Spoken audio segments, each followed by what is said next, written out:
Being here in Memphis, Tennessee, there is no way you can leave this city without visiting Motel Lorraine, where Martin Luther King Jr. was assassinated on 4th of April, 1968.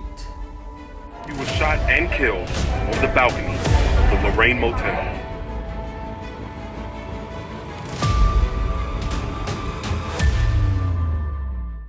An event that sent shockwaves reverberating around the world.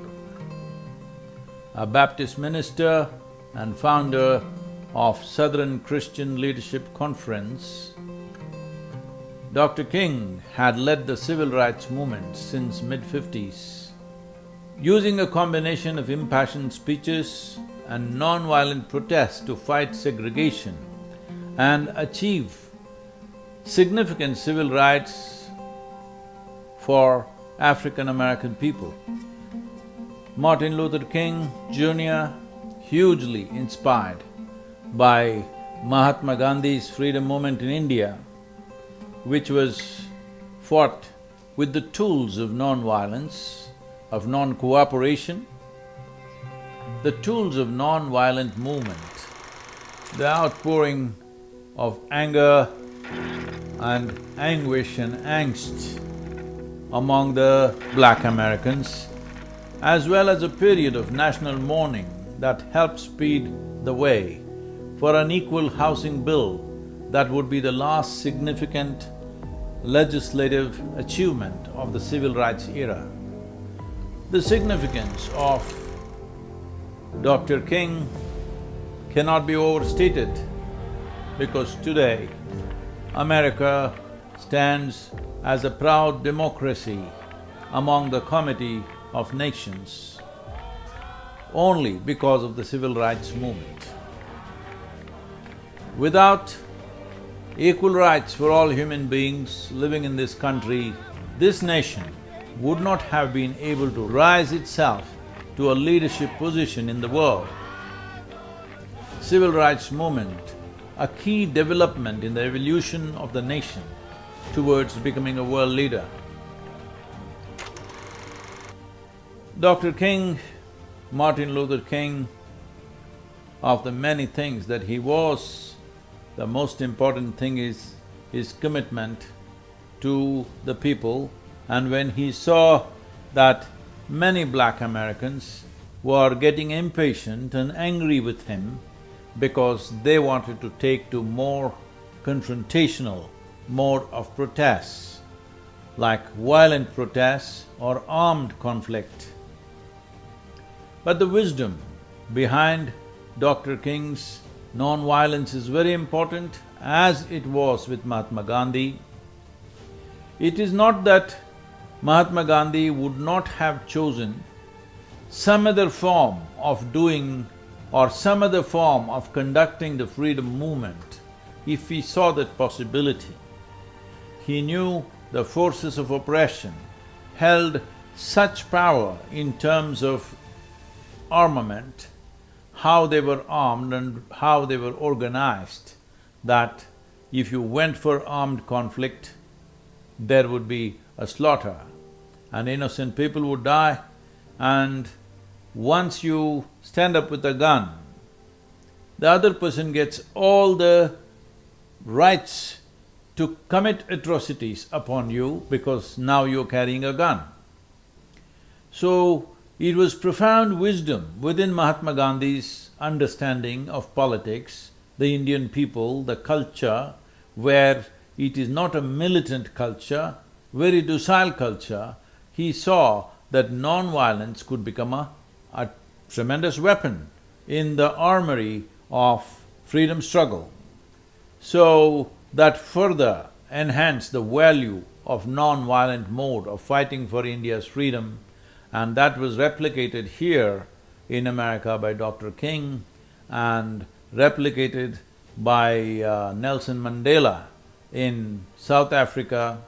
In all these places, the oppression that was happening to a certain people was overcome without really firing bullets at your opponents or your oppressors, but by the dignity of non-violence. It takes much more courage to be non-violent, looking at the barrel of the gun or a bayonet or a baton that could crack your skull and still remain non-violent. It needs lot more courage, lot more commitment, lot more strength of heart for a human being to stay non-violent when there is widespread oppression around you.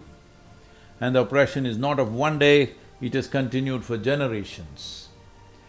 So, we have to bow to these human beings who inspired thousands of people around them to stand up in a non-violent mode to a violent oppression. Not going by an eye for an eye business. As Mahatma Gandhi said once, if we go by the principle of an eye for an eye, we will have a whole world full of blind people. So, this movement in America in the 60s, led by Dr. King largely and many other leaders, in a way did not come to an end in Memphis. They managed to take his life, but it did not end in Memphis. It continued on to bring equality, to bring some sense of justice to the people who had suffered a couple of centuries of slavery and injustice. Well, unfortunately, the fight still continues to some extent. In recent times, there has been Black Lives Matters movement, which is in a way a small ripple from the 1960s civil rights movement. It's unfortunate still some people have to fight for equal nomination in a society, though by constitution and by law all citizens are equal, still socially, culturally, that has not happened. Still, even in systemic expression of law, that is not happened, so still people are fighting for it. These fights should not continue for long. I am not saying people should not fight for their rights, I am saying people's rights should not be taken away and there should be no need for fighting for your rights. Rights have been given to us by our constitutions. It is not necessary for us to fight on the streets. For this, a society needs to evolve out of one's prejudice of race, religion, caste, creed. Time has come. In honor of these great human beings, particularly these three that I mentioned, Mahatma Gandhi, Nelson Mandela and Dr. Martin Luther King Jr., who took to non-violent modes and set a new phenomena on the planet that you can fight oppression without you responding with the same coin, not of revenge, not of vengeance, but of peacefulness. Well, they even spoke about love for those who've been oppressing you. This is a new phenomenon.